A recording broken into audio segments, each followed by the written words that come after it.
Good morning, everyone. Thank you so much for joining today's session on Canadian MVP Show.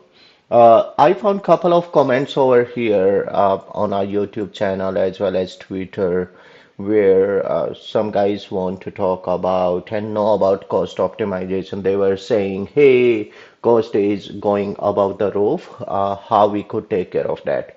So today we will going to talk about that, and that is from real-time example. Again, welcome on Canadian MEP Show. So what we are going to talk about, as you folks know, I'm a Canadian MVP. So I have been contributing since 2008 and have more than 1 million views on article, author, couple of books, and you will find my videos on Channel 9, DevOps, and YouTube channel. So excited to connect with you folks over here. I will touch base very briefly about Azure Well Architect framework. If you are an architect who are doing designing and architecting the cloud and specifically focus on Azure, then Azure Well Architect framework, it is highly recommended you need to be adhered to. Principle of cost optimization is always important. You don't want your client to be paying something, say, 20 times, and this happen in reality. Trust me, I have seen couple of scenarios in last 7 years where uh, client is paying 20 times, 30 times without knowing, like they are sitting on the premium capacity. However, they could leverage another feature as well. For example, basic if resource utilization is less than 1% or something like that. This is the real-time example. Client is based in Canada, gaming client. They have very diversified services, 1,000+ services on prod and UAT, 300 services on dev. Total cost was estimated 1 million. After cost optimization, we able to knock down 40% of uh, cost. For example, just one example, look over the if one of their services is running into premium capacity 15, they are paying around 1,600 bucks. If and the utilization was less than 2%, and I able to knock that out to basic tier, and cost was around 10 bucks. Azure Well Architect Framework enable cloud adoption success. Success is not about only implementing the good resource services and performance. It's also about paying what you need to pay. You don't want your client to be high, paying X amount of more amount and consider, okay, Azure is expensive or this cloud is expensive. So being architect, we need to adhere to this as well. So that I want to share. We will take a, if you don't need discuss with the folks, Microsoft support is always there. You could also reach to MEPs in your region who could happy to help. And thank you so much, Susan, for sending this message about cost optimization. So basically, for cost optimization, we need to managing cost to maximize the value delivered. This is the Azure Well Architect framework, operational excellence, where we ensure system is running efficiently. Performance is always need to be one of the region. It should be vertical scaling as well as horizontal scaling as required, but it doesn't mean we need to be always procure highest premium capacity.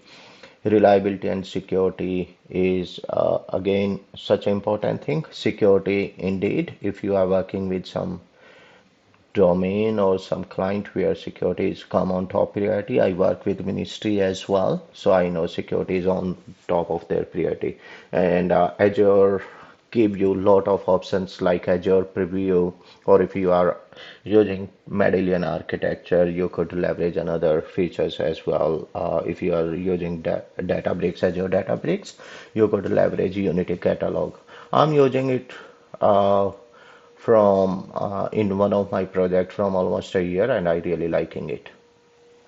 You could always look for cost optimization, operational excellence, performance, efficiency, reliability, security, recommendation from advisor.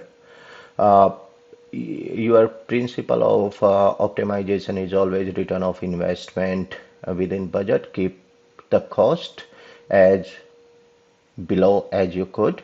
Right resources and right size. Again, I'm repeating, right resources and right size. You don't need to always procure highest uh, capacity resources and pay for the consumption. So you could also look over workload status, uh, how critical it is, and accordingly you could leverage.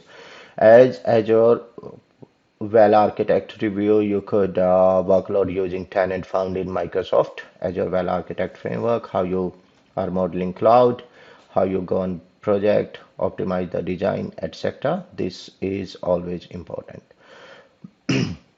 You could workload using the proper design, data is transferred, all those things, all you need to consider for cost optimization, how you are managing networking cost or data cost, data is in hot tier, cold tier, warm tier, those kind of decision need to be taken at right time.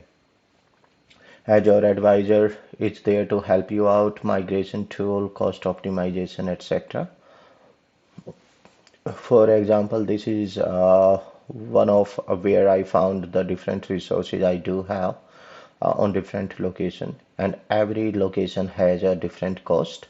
So basically, if you are pointing to uh, if you have to take decision basically, if location A, say East US 2, is costing you less than East US, you need to ask why I'm not using that location. So those kind of decisions need to be taken, and that will certainly in long run help you out. And you have to, you could you execute query and find out all those different detail. I'm not going in over there in detail, but you could find a rate displayed here only for presentation. When I locate for East US, the same premium capacity cost 220, P2 496, East US P 300 bucks, Canada Central it's 280 and 560, and it is all in one subscription. Australia, it is cost is less, and similarly, you need to find out all those different region to find out where you could deploy your resource. If you afford to go out of certain geography, that is always helpful. If you are doing development, always use dev test subscription. And furthermore, you could leverage yourself with so many another option as well, like auto scalability as shown on the right side. So that is always helpful. As after this, client has around 1300 services premium subscription for dev. I found that, and really that I was thinking, really I don't know how it happened, developer able to do that, or but there should be some governance model around that. Only switching one of the services from P2 to B1, I able to reduce 150 time of cost. So client has instantly 150 time of saving. That is so important. Look over this. This is premium capacity utilizing 2%, 2%, and it is on premium capacity. 2% of utilization, and we are paying huge amount of cost. Compare over here from basic to premium. What is the difference? Like 527 versus 20, like more than 26%. So we have to take all those decisions, uh, very seriously, and that make in long term very critical. Again, whenever you spin any resources, I always recommend look over your resources. Start from the basic one. Eventually progress as need. So Excuse me. That kind of decision you need to be taken. With that, I will like to thank you all. I could see around 47 folks are live right now, and thank you so much. We have a couple of another sessions coming up, and Rahat, AI architect, AI MVP, and Nick are couple of folks are joining next week. Please stay tuned. Thank you so much. Have a good one.